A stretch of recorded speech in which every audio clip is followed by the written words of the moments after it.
আসসালামু আলাইকুম ভিউয়ার্স, কি অবস্থা সবার? আশা করি অনেক বেশি ভালো আছেন। আমি আপনার প্লাস জাতীয় কিছু থাকছে, যেমন এই ফোনের যে বিশেষ আকর্ষণ সেটা হচ্ছে 45 ওয়াটের একটা চার্জার ইন দিস সেগমেন্ট।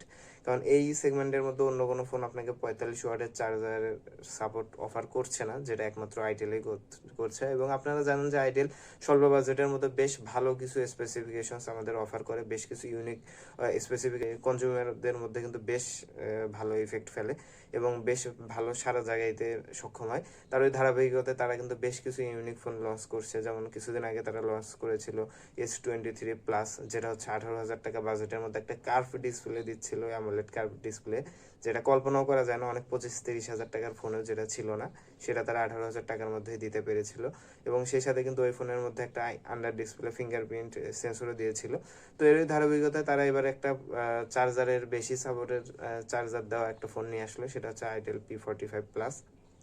তো এই ফোনের বিশেষত্ব হচ্ছে এই ফোনে কিন্তু 45 ওয়াটের একটা চার্জার আপনারা পাচ্ছেন। তো এই সাথে তারা যে চার্জিং এ যে মার্কেটিং করছে সেগুলো হচ্ছে তারা এই ফোনে 3টা মুডের চার্জিং দিচ্ছে। তো সেফটি মুড, এছাড়াও টেম্পারেচার কম থাকবে। এছাড়া আপনারা জানেন যে ফার্স্ট চার্জিং এর একটা অসুবিধা হচ্ছে ফোনের ব্যাটারি খুব গরম হয়ে যায়, বিশেষ করে আগের যে টেকনোলজিগুলো ছিল, আগত যখন এই টেকনোলজিগুলো আসেনি তখন কিন্তু ফোনের চার্জার বেশ গরম হয়ে যায়, তো ফোনটা বেশ গরম হয়ে যায়। তো কিন্তু এখন অতটা গরম হবে না, আপনার ফোনটি খুব ভালোভাবে স্মুথলি চার্জ হবে। তো এটা একটা বিশেষ ভালো দিক।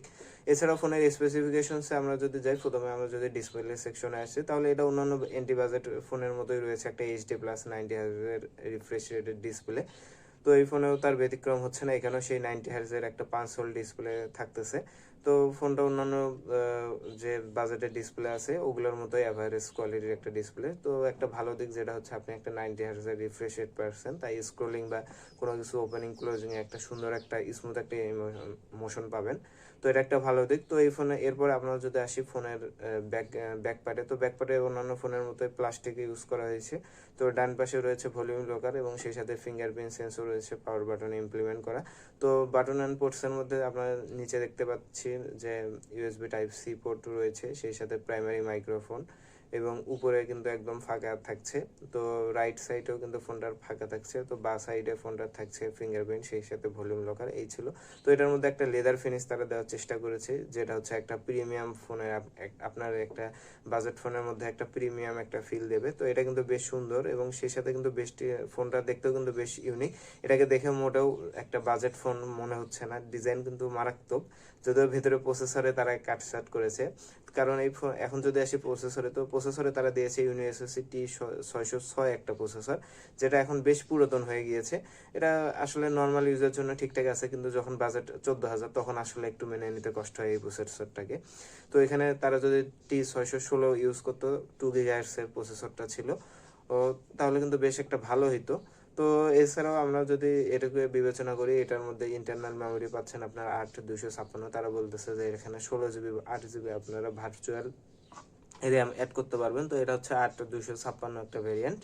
তো সেদিক বিবেচনায় কিন্তু আপনার হচ্ছে আর মেমোরি কার্ডের ইউজ হবে দরকার পড়বে না বলে আমি মনে করি, কারণ 256 জিবি স্টোরেজ দিয়ে কিন্তু একটা ল্যাপটপ চালানো যায়। আমি যেটা ল্যাপটপ ইউজ করতাম সেটা কিন্তু স্টোরেজ ছিল 256 জিবি। তো একটা ল্যাপটপের স্টোরেজ আপনি একটা ফোনেই পাচ্ছেন, তো এটা সহজে ভরাইতে পারবেন না। তো মেমোরি কার্ডের এখানে আপনার খুব বেশি প্রয়োজন হবে বলে আমি মনে করি না।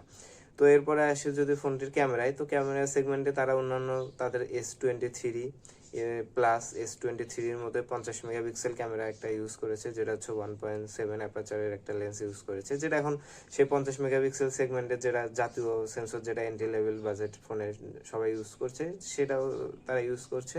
তো এর সাথে সামনে তারা দিয়েছে একটা 8 মেগাপিক্সেলের ক্যামেরা। তো এই ক্যামেরা সেগমেন্টেও এটাকে খারাপ বলা যাচ্ছে না। তো সেই সাথে এই ফোনের যে ওভারঅল লুক, ডিজাইন, পারফরমেন্স, এগুলো কিন্তু ডিসেন্ট পাওয়া যাবে বলে আশা করি, যেহেতু প্রসেসর একটু দুর্বল থাকলেও কিন্তু এখানে 8 জিবি র্যাম থাকছে। তো অ্যাপ হোল্ডিং ভালোই করতে পারবে। তো সেই তুলনায় বলা যায় যে প্রসেসরকে ভালোই সাপোর্ট দিতে পারবে এই 8 জিবি র্যাম। এবং আমরা যে এই ফোনগুলো যারা কেনে তারা কিন্তু খুব বেশি হেভি ইউজার না, বা তারা হচ্ছে খুব বেশি গেমও খেলে না। তো তাদের জন্য 8 জিবি স্টোরেজ একটা হিউজ স্টোরেজ, এবং দৈনন্দিন জীবনে তারা বলতেছে যে বিভিন্ন মেমোরি ফিউশন টেকনোলজি ইউজ করেছে, এর ফলে ফাস্ট হবে। তো এটা যদি সত্যিই হয়, বা আইটেল ওএস কিন্তু আপনারা দেখবেন যে কোনো খুব বেশি বাগ ভাল্লুক থাকে না। তো এটা বেশ একটা স্মুথ এক্সপিরিয়েন্স দেয়। তো সেদিক বিবেচনায় ফোনটি খুব একটা খারাপ হবে বলে আমি মনে করি না। তো ফোনটি সেদিক বিবেচনা এবং এই বাজেটে যারা ইউজার আছে তাদের মধ্যে 8 GB র্যাম এবং 8/256 কম্বোটা খুব বেশি খারাপ হবে বলে আমি মনে করি না। তো সেই তুলনায় কিন্তু এই ফোনটি বেশ ভালোই আছে। তো অন্যান্য বাজেটের এই ফোন এর চেয়ে ভালো কিছু অফার করছে, যেহেতু এটার বাজেট 14,000। কিন্তু অন্যান্য ফোনে মাথায় রাখবেন, অন্যান্য ফোনে কিন্তু আপনাকে সেই 45 ওয়াটের সাপোর্ট কিন্তু দিচ্ছে না। আপনি একমাত্র যদি কোনো ভালো বাজেটের অর্থাৎ 25-30 হাজার টাকার বাজেট ফোনে না গেলে কিন্তু আপনি একটা 45 ওয়াটের চার্জার পাবেন না। তো সেই চার্জার আপনি পাচ্ছেন 14,000 টাকা বাজেটে। তো বোঝাই যাচ্ছে এখানে একটু প্রসেসরটাকে কাটেলমেন্ট করে সেখানে হচ্ছে বেশি ওয়াটের চার্জার দেওয়া হয়েছে। তো এটা কিন্তু একটা ইফেক্টিভ বিষয়, কিন্তু কারণ আমরা জানি যে একটা ফোনে চার্জ দেওয়া একটা প্যারা খাওয়ার মতো বিষয়, বিশেষ করে 5000 এমপিআর ব্যাটারিকে চার্জ দেওয়া। যেমন এই বাজেটের ফোনগুলো যেমন নর্মালি দেয় হচ্ছে 10 ওয়াটের বা 18 ওয়াটের চার্জার, তো সেগুলো কিন্তু বেশ সময় লেগে যায়। সেখানে আপনি এই ফোনটা অলমোস্ট 1 ঘন্টার মধ্যে প্রায় পুরোপুরি চার্জ করতে ফেলতে পারতেছেন। তো এটা কিন্তু ভালো দিক। তো এখন আমরা যদি আসলে এই ফোনটা আপনার জন্য কেমন হবে, তাহলে অর্থাৎ ভিডিওর লাস্ট সেকশনে আমরা চলে এসেছে। এখন যদি ভিডিওটি আসলে কেমন হবে, এই ফোনটি আপনার জন্য কেমন হবে, তাহলে বলবো ফোনটি আপনার জন্য এটা আসলে পুরোপুরি আপনার উপরে নির্ভর করছে। আপনি ভালো খারাপ দিকগুলো আবার বলি। তো এই ফোনের ভালো দিকগুলো হচ্ছে এখানে আপনি একটা 8/256 একটা হিউজ একটা স্টোরেজ পাচ্ছেন, সেই সাথে একটা 45 ওয়াটের চার্জার পাচ্ছেন, সেই সাথে 50 মেগাপিক্সেলের ক্যামেরা পাচ্ছেন এবং অন্যান্য ফোনের তুলনায় এটা ডিজাইনও কিন্তু তুলনামূলক সুন্দর। তো সেদিক বিবেচনায় এই ফোনটা আপনি রাখতে পারেন। তো এটার খারাপ দিকগুলোর মধ্যে প্রথমে আছে হচ্ছে এটার প্রসেসরটা, সেই সাথে যদি একটা 14,000 যেহেতু বাজেট চলে গেছে, তো এখানে যদি একটা ফুল এইচডি ডিসপ্লে দেওয়া হইতো তাহলে কিন্তু 90 হার্জের সাথে বেশ ভালো একটা ডিল হইতো বলে আমি মনে করি। তো এই দুটাই এটার উইক পয়েন্ট পেয়েছি। তাছাড়া ওভারঅল বিবেচনায় এই 14,000 টাকা বাজেটে ফোনটিকে কিন্তু খারাপ বলা মোটেও যাচ্ছে না। তো সব দিক বিবেচনায় আসলে কেনার দায়িত্ব আপনার। তো আমি জাস্ট এটার ভালো মন্দ দিকগুলো আপনার সামনে তুলে ধরলাম। তো ভিডিওটি কেমন লাগলো জানাতে ভুলবেন না এবং আমাদের চ্যানেলে যদি নতুন হয়ে থাকেন তাহলে অবশ্যই সাবস্ক্রাইব করবেন এবং অলরেডি যদি সাবস্ক্রাইব করে থাকেন তাহলে অসংখ্য ধন্যবাদ। তো দেখা হবে পরবর্তীতে নতুন কোনো ভিডিওতে। সেই পর্যন্ত সুস্থ থাকুন, ভালো থাকুন এবং আমাদের চ্যানেলের সাথেই থাকুন। আসসালামু আলাইকুম।